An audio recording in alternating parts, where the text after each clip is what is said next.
It began as a tense private conversation that no one outside royal circles was ever meant to hear. A routine call between King Charles and Prince Harry suddenly took a dramatic turn, ending far earlier than expected.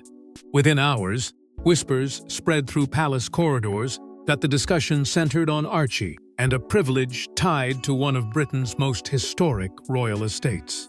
What seemed like a family disagreement quickly evolved into a controversy touching legacy, inheritance, and the future of royal tradition itself. Before we go deeper into what this really means for the royal family, make sure to subscribe so you don't miss a single update. Reports suggest the call was not planned as a confrontation. It began, according to palace whispers, as a careful attempt to clarify Archie's future connection to certain long-held estate privileges, the kind of quiet royal benefits that are rarely explained to the public but deeply understood inside the House of Windsor. For Harry, the issue was said to carry emotional weight. It was not simply about gates, grounds, invitations, or private access. It was about whether his son would still be allowed to touch the old world he had been born near, even after his parents had stepped away from it. But for Charles, the matter reportedly carried a colder meaning. The crown could not keep bending old rules for a branch of the family that no longer carried the daily burden of royal duty. And that was where the conversation began to tighten. Insiders claim Harry pressed for clarity, perhaps believing that Archie's birthright should remain protected from palace politics. Yet Charles, weakened by years of pressure and surrounded by advisors guarding the monarchy's future, allegedly refused to treat privilege as inheritance without responsibility. The silence after that answer was said to be heavy. Then came the moment that turned a private family dispute into a palace storm. Charles ended the call, not with rage, not with a dramatic announcement, but with the kind of firm royal finality that says more than a speech ever could. By the next morning, aides were refusing questions, courtiers were avoiding names, and every unanswered detail made the story more dangerous. Because behind this call stood a larger question. Who controls royal belonging now, the bloodline, the monarch, or the institution itself? But the call itself was only the final chapter of a disagreement that had been quietly growing behind palace walls for far longer than anyone realized. Long before the phone call ended, the real battle centered on something far bigger than a simple family disagreement. It involved access, tradition, and a royal privilege connected to generations of history. Reports suggest the estate at the heart of the dispute was not viewed inside palace circles as ordinary land, nor as a private playground for whichever royal name wished to pass through its gates. It was seen as part of the monarchy's old inheritance, a place where family memory, public duty, and royal discipline had been tied together for generations. That is why the question of Archie's access carried such explosive weight. To outsiders, estate privileges may sound like quiet comforts, invitations, private rooms, seasonal visits, or the right to move through certain royal spaces without endless explanation. But within the House of Windsor, those privileges have always carried a deeper meaning. They signal belonging. They signal trust. They signal that a person remains inside the guarded circle of royal life. And once that circle begins to narrow, every lost privilege feels like a warning. For decades, different members of the family benefited from such access because they remained connected to the working rhythm of the crown. They attended, served, obeyed, and accepted the invisible rules that came with the old names and old walls. But Harry and Meghan's situation had become more complicated. Their children carried royal blood, yet their parents had stepped away from royal duty, challenged palace structures, and built a life far from the daily control of the institution. That created a painful question few wanted to say aloud. Can the benefits of royal legacy remain untouched when the obligations attached to that legacy have been left behind? Palace insiders claim this was the concern quietly growing before Charles ever picked up the phone. It was not just about Archie. It was about the future map of royal inheritance. If one child outside the working core kept historic privileges without limitation, then where would the line be drawn for the next generation? And the one after that? The monarchy, already under pressure, could not afford uncertainty around access, entitlement, and symbolic authority. So what began as a private issue turned into a test of royal control. The estate became more than land. It became a battlefield of memory and power, where affection collided with duty, and family feeling met the cold machinery of tradition.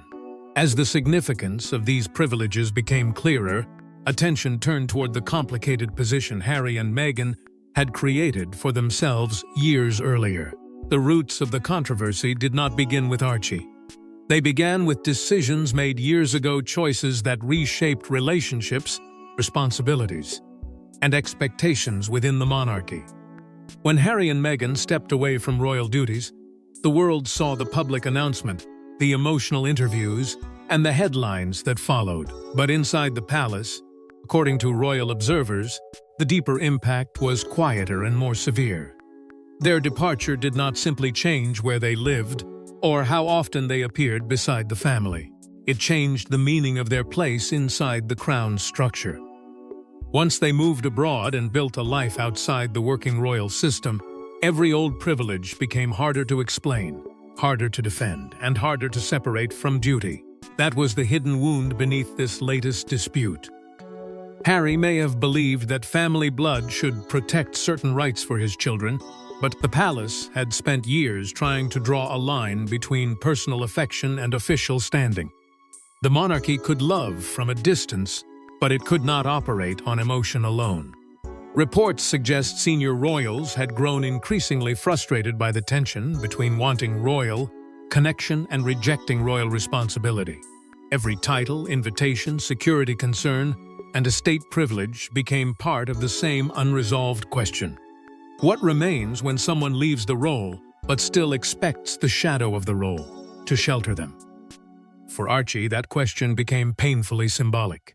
He was not responsible for the choices made before him, yet those choices shaped the world he could access. The old royal system does not move like a family making casual exceptions. It moves through precedent, protocol, and silent agreements built over generations. And once Harry and Meghan placed themselves outside the daily discipline of that system, the palace reportedly began reviewing what could still be offered without weakening the rules for everyone else. This is where the story darkened, because the dispute was no longer about whether a grandfather cared for his grandson. It was about whether the king could allow private love to overrule public duty. Charles, already carrying the burden of a strained reign, faced the hardest kind of royal decision, one that looked cold on the surface but was, in palace logic, meant to protect the institution from confusion. The move abroad had created distance. The interviews had created mistrust. The years of public tension had created a wall no single phone call could easily break. And behind that wall, Archie's place inside royal tradition became uncertain. Yet despite years of distance, many believed certain traditions would remain untouched until new developments suggested otherwise. For Harry, the issue reportedly became about far more than access to an estate. According to royal observers, it became a question of identity, belonging, and what the future might hold for his children. In the years after leaving royal duty, Harry had built a new life, yet the old world never fully disappeared from his shadow. The titles, the family name, the history, and the invisible weight of Windsor still followed him, especially when it came to Archie. Reports suggest Harry wanted answers from the palace because uncertainty had become impossible to ignore. Would his son be treated as part of the royal bloodline in meaningful ways, or would every connection be quietly reduced as the years passed? That question reportedly cut deep, because for Harry, legacy has always been personal. He knew what it meant to grow up inside tradition, to feel protected by it, trapped by it, and shaped by it all at once.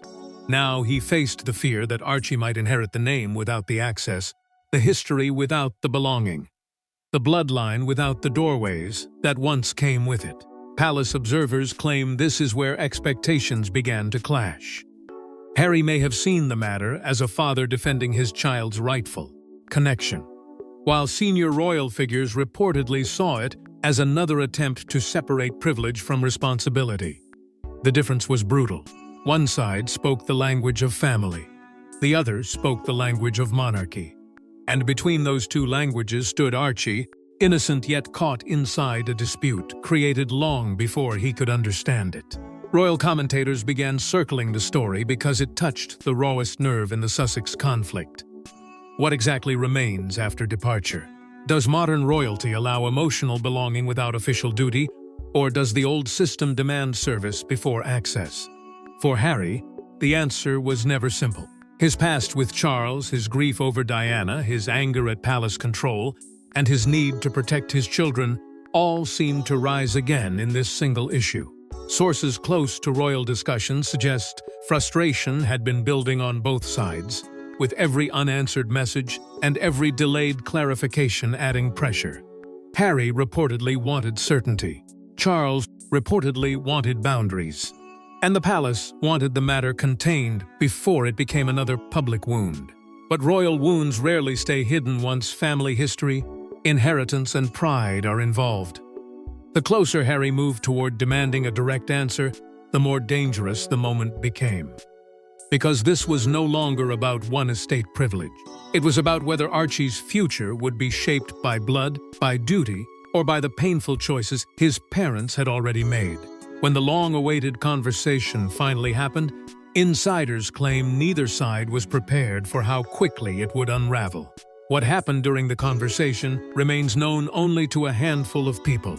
Yet reports from royal circles suggest the exchange became one of the most uncomfortable discussions between father and son in recent memory. By the time Harry reportedly reached out, the issue had already carried weeks, perhaps months, of quiet pressure. It was not a casual call. It was the kind of conversation that begins politely, but arrives already loaded with old pain, unanswered questions, and the bitter weight of everything left unresolved. Sources claim Harry raised Archie's position carefully at first, asking what future connection his son would have to traditions that had once seemed automatic. But nothing inside the palace is ever truly automatic. Every privilege has a chain behind it, every invitation has a meaning, and every doorway carries the shadow of duty. Charles, according to insiders, listened as a father but answered as king. That difference may have changed everything. Harry reportedly wanted fairness, reassurance, and a sign that Archie would not be punished for decisions he never made. Charles reportedly defended the old order, reminding those around him that royal access cannot be treated as a family possession separate from royal service. And with each sentence, the ground between them seemed to grow colder. What began as a question about a child's future soon reopened every wound of the past. The departure, the interviews, the accusations, the years of distance, and the painful belief on both sides that the other had failed to understand. Royal observers suggest the conversation became tense when tradition and emotion collided directly. Harry was allegedly speaking from the heart of a father. Charles was speaking from the burden of a crown. Neither language could fully reach the other. Then came the moment palace whispers cannot stop circling. The king, rather than extending the exchange, reportedly brought it to an end. No long explanation, no public statement, just a firm close that carried the force of a final boundary. Inside royal circles, that ending was heard like a door shutting. Staff who had been aware of the issue reportedly understood at once that something significant had happened, because silence in the monarchy is rarely empty. It is often a signal. Soon, royal watchers began asking why the call ended so suddenly, what exactly had been refused, and whether Archie's access to historic estate privileges had now become part of a much larger royal settlement. The palace said little, and that only made the mystery sharper. Because the unanswered question was no longer whether Charles loved his grandson.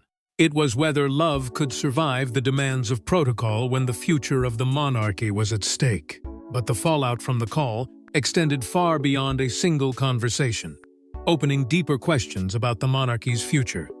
Once the call ended, the silence that followed may have been even more revealing than the conversation itself. Behind closed doors, attention quickly shifted to what this dispute could mean for the wider royal family. Reports suggest senior aides did not treat the matter as a small domestic disagreement, because anything involving Archie, estate privileges, and Harry's relationship with the king carried the power to ignite another public storm. The palace had learned, painfully, that private tensions could become global headlines within hours. And this time the issue reached into something even more delicate: the future shape of royal belonging. According to royal observers, staff began considering how the story might be interpreted if details emerged. Would the public see Charles as a firm monarch protecting tradition, or as a grandfather drawing a painful line around his grandson? Would Harry be seen as a father seeking fairness, or as a prince still asking for royal benefits after walking away from royal duty? That uncertainty made the silence sharper. William's position reportedly became an important part of the wider discussion, not because he needed to speak publicly, but because the future of the monarchy will eventually rest with him. Any decision Charles made now could become a precedent William would inherit later.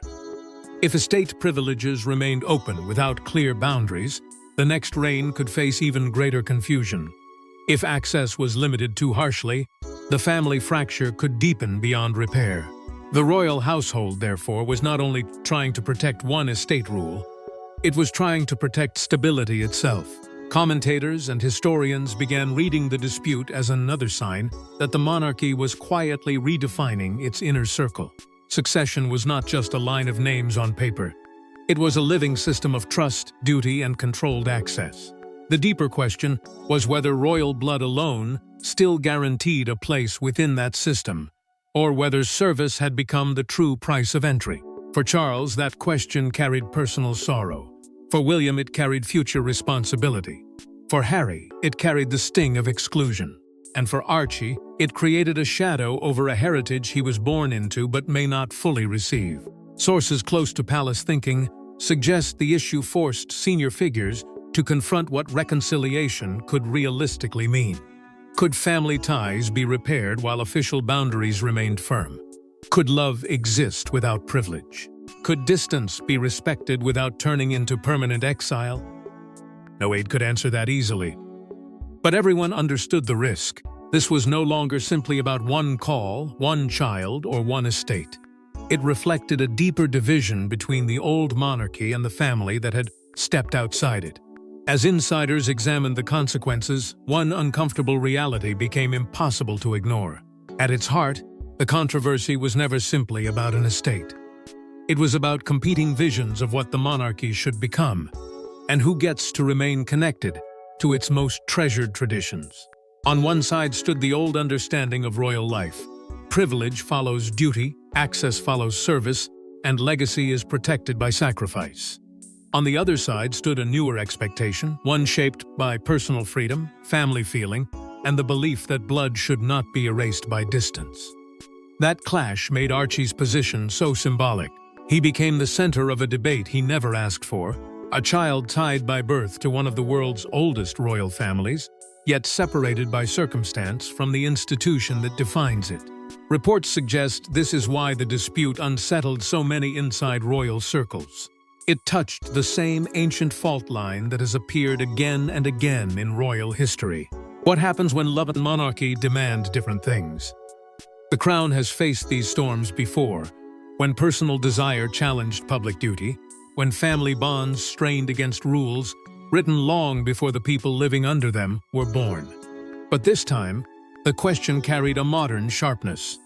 The public could understand a father wanting his child included. They could also understand a king trying to protect the rules that keep the monarchy from becoming a private family arrangement. That is what made the debate so painful. There was no easy villain in the emotional center of it, only a wounded family trapped inside an unforgiving system. Royal commentators noted that fairness and privilege mean different things depending on where one stands. To Harry, fairness may have meant preserving Archie's connection to heritage despite the family's distance from royal duty.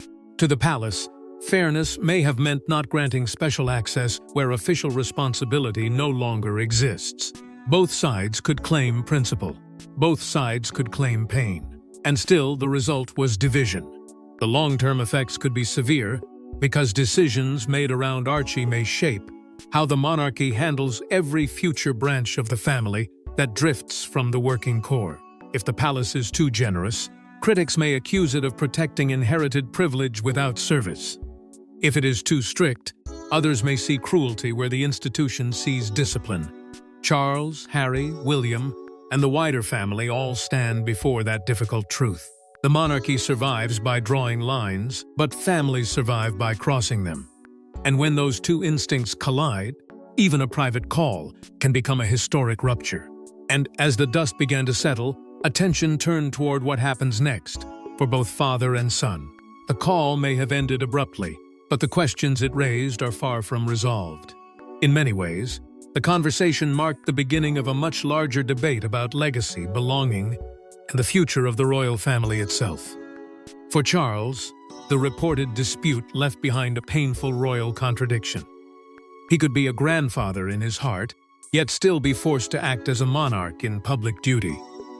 For Harry, it may have deepened the fear that his children's connection to the old family world was slowly being narrowed, one quiet decision at a time. And for Archie, the controversy turned his name into a symbol of something much larger than childhood distance or private family pain. It became a question of whether royal tradition belongs to blood alone or whether it must be earned through service, loyalty, and trust. That is why royal watchers will continue looking for the smallest signs: a future invitation, a public mention, a private visit, a change in tone, or even a silence that feels too carefully managed. The palace may never explain every detail, because the monarchy often survives by leaving its hardest choices unspoken. But silence does not erase consequence. If reconciliation is still possible between Charles and Harry, it will likely depend on whether both men can accept a painful truth. Love may open the door, but the crown decides how far that door can go. Public fascination with inheritance, titles, and estate privileges will not fade, because these matters reveal the hidden machinery beneath royal life. They show who is trusted, who is distant, who remains inside the protected circle, and who stands at its edge. The wider family now faces a future where every decision around Archie and Lilibet may be studied as a clue to the monarchy's next chapter. William's eventual reign, Harry's unresolved place, Charles's fragile hope for peace, and the palace's need for control all meet in this one dispute. It is emotional, it is political, it is deeply personal, and it is not finished. Because behind the headlines lies a family still struggling to decide whether old wounds can heal without changing the rules that created them. The estate privilege may be limited, restored, redefined, or quietly buried in palace silence, but the meaning will remain. In the House of Windsor, legacy is never just inherited. It is guarded, tested, and sometimes withheld. Because in the House of Windsor, conversations may end, privileges may change, and titles may evolve, but the struggle between duty, legacy, and family never truly disappears. Thanks for watching. Please don't forget to like and subscribe, and we will see you in next one.